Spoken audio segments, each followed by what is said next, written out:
More cases that are coming to light. Amid the going chorus for justice for Nikki, there is another horrifying case of dowry torture that has now been reported, this time from Madhya Pradesh. A newlywed woman has alleged that her husband tortured her. She says that her husband allegedly tied her up, beat her and burnt her with a knife heated on a gas stove. The woman claims that she was abused by her husband ever since their wedding that happened in February this year, simply because he disliked her. The woman did manage to escape, after which her family rushed her to the hospital. मकरंद भी हमारे साथ जुड़ रहे हैं। मकरंद, हमने कई cases ऐसे देखे जहां तक अगर दहेज प्रथा के बारे में बात की जाए, इलीगल है, सभी लोग जानते हैं, लेकिन फिर भी करते हैं, और कई ऐसे केसेस होंगे जो रिपोर्ट ही नहीं किए जाते। जी बिल्कुल, ये मामला कुछ ऐसा ही है। जब खरगोन से मामला आया है, पत्नी को अस्पताल में भर्ती किया गया। जब उसके परिवार वाले वहां पर पहुंचे और पुलिस अधिकारी पहुंचे तो उन्होंने हाथ के निशान दिखाते हुए बताया कि पति ने गर्म चाकू से दागा है और उसके निशान हाथ पर बन गए हैं। और वजह बताई जा रही है कि पति पसंद नहीं करता था शादी से पहले से, और उसके बाद दहेज की लगातार मांग कर रहा था। जब दहेज नहीं दिया गया तो उसके बाद पत्नी को जलाने की कोशिश की गई। पहले भी इस तरह के मामले हमने देखे हैं। मध्य प्रदेश की बात करूं तो हाल ही में ग्वालियर से भी इस तरह का मामला सामने आया था। इसके बाद अब खरगोन से ताजा मामला सामने आया है।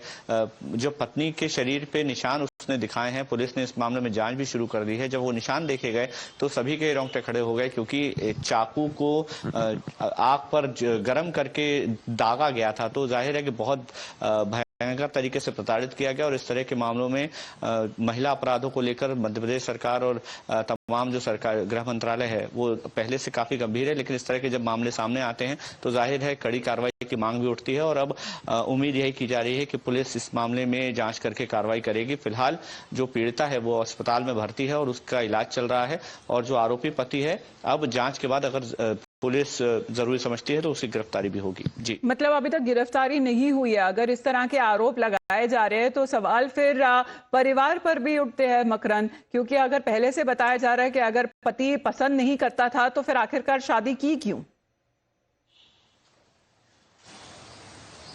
देखिए बिल्कुल, पत्नी के बयान पुलिस ने लिए हैं। पुलिस ने बयान लेने के बाद मामला भी जांच में ले लिया है। इस मामले की जांच भी चल रही है।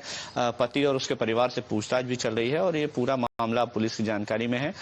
पति से और परिवार वालों से पूछताछ चल रही है। दहेज प्रताड़ना का मामला अगर स्थापित होता है, परिवार की ओर से कोई लिखित आवेदन में शिकायत दी जाती है, क्योंकि कई मामलों में हमने देखा है कि पत्नियां लिखित शिकायत के लिए से डरती हैं। समाज की ओर से दबाव आता है, परिवार की ओर से दबाव आता है, तो लिखित शिकायत करने से घबराती हैं। लेकिन इस मामले में पुलिस का कहना है कि जांच वो कर रहे हैं। पीड़िता की ओर से अगर शिकायत की जाएगी तो कानूनी कार्रवाई की भी जाएगी, गिरफ्तार भी किया जाएगा और जो भी जरूरी धाराएं हैं उसमें एफआईआर भी की जाएगी। तो अभी फिलहाल जो पीड़िता है उसका इलाज करना प्राथमिकता है और उसके बाद बयान लिए जा रहे हैं। अगर ये चीज सामने आती है और दहेज प्रताड़ना जैसी बात तथ्यों में निकल करके आती है तो गिरफ्तारी भी जल्दी होगी। All right. As far as the victim here is in this concerned, she's been hospitalized, showcasing as far as the burn injury, the marks on her body, because this is now being reported of a similar case of dowry torture from Khargon in Madhya Pradesh. Abha Singh is also connected with us. Abha Singh, you being a lawyer and a women's rights activist as well, multiple cases like this would have gone unreported. But now that one case from Greater Noida has come to light, we are getting reports of multiple such cases of dowry torture coming in from other parts of the country as well. No, dowry is equally rampant in every part of India, and especially these states like Madhya Pradesh, Uttar Pradesh, Bihar. The dowry rates are very high. Even in South India, I would say Telangana and all. And this, I'm not surprised with this Khargon incident in Madhya Pradesh. Women are facing a lot of torture. They are keeping quiet, but only after so much of public support and anger being shown in the Greater Noida case that women are having the courage, and neighbors, public apathy. People at least are now using their mobiles to record the torture. So I'm glad that this thing has come out, and Madhya Pradesh police should immediately lodge an FIR, arrest these people, because one cannot treat women like in such a horrific manner. And even today, 6,500 women are killed every year for dowry. So, and these are reported cases. Unreported would go into 15 to 20,000. So public awareness needs to be taken up, and I'm glad that TV channels like you are really highlighting this problem, which instead of ending is still going on.